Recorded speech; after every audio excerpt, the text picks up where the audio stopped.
Trump designates Nigeria a country of particular concern. This is according to Punch newspaper. Let me bring you up to speed with the way the Punch put it. He said, updated. Trump declared Nigeria a country of particular concern over Christian genocide claims. We go further to say that United States President Donald Trump has declared Nigeria as a country of particular concern in response to allegations of Christian genocide in the country. He said Trump announced his decision in a true post on Friday, which was shared on the White House's handle.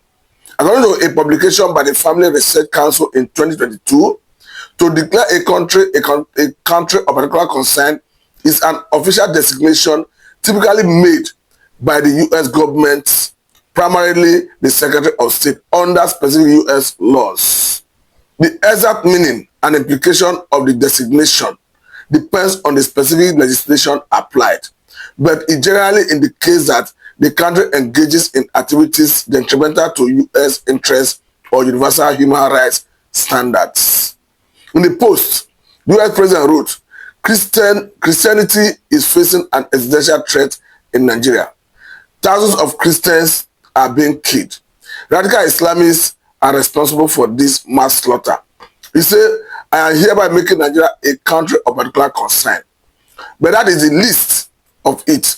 When Christians or any such group are slaughtered like is happening in Nigeria, 3,100 versus 4,476 worldwide. He says something must be done. He goes further to say that I'm asking Congressman Really Moore, together with Chairman Tom Cole and House Appropriations Committee, to immediately look into this matter and report back to me. Going further, Trump further said that the U.S. is willing to save Christians in Nigeria and other countries from what he described as atrocities, bedeviling them, to save the population around the world. Going further, I say the United States cannot stand by while such atrocities are happening in Nigeria and numerous other countries. He said we stand ready, willing, and able to save our great Christian population around the world. His post added. So what is that? Punch had reported how a U.S. lawmaker, Really Moore, urged Secretary of State Marco Rubio to make immediate diplomatic action over what he described as the systematic persecution and slaughter of Christians in Nigeria, which he called the deadliest place in the world for followers of the faith. Going forward, I say, Moore's October 6 statement, the lawmaker called for Nigeria's redesignation as a country of particular concern, CPC, and for the suspension of arms sales until the Nigerian government demonstrates a tangible commitment to ending the violence. Nigeria has become the deadliest place in the world to be a Christian, and the United States cannot stand idly by, Moore wrote.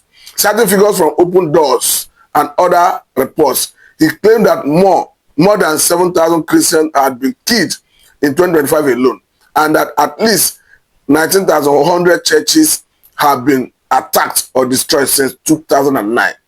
He alleged that corrupt cells within the Nigerian government may be complicit in some attack, noting that in states such as Kano, regional governments have closed Christian orphanages and forced the children to be re-educated as Muslims. He wrote, also citing harsh anti-blasphemy laws that include long prison sentence for insulting the Prophet Muhammad, while acknowledging that Nigerians of all faiths face terrorism.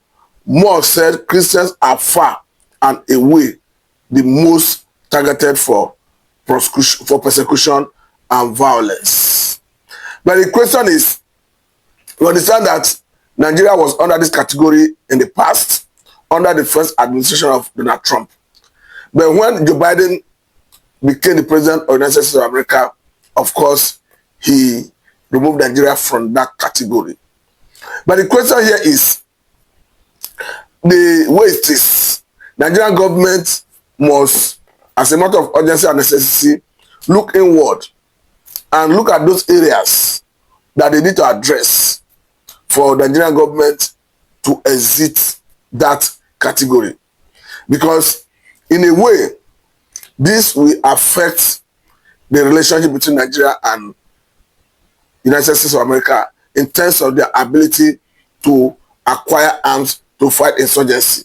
I understand that America have always been a strategic partner to Nigeria in so many areas.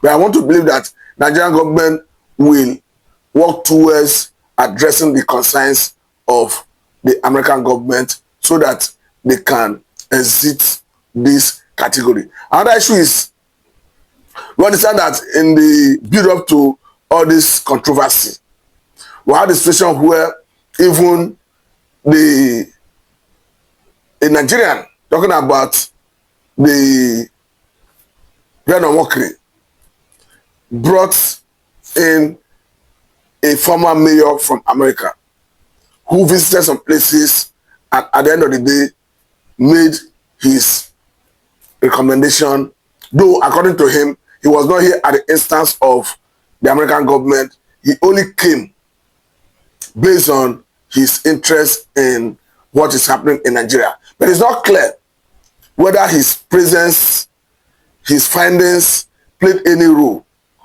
in shaping the decision of the President of the United States. But the point is, Nigeria as it stands have been designated as a country of particular concern.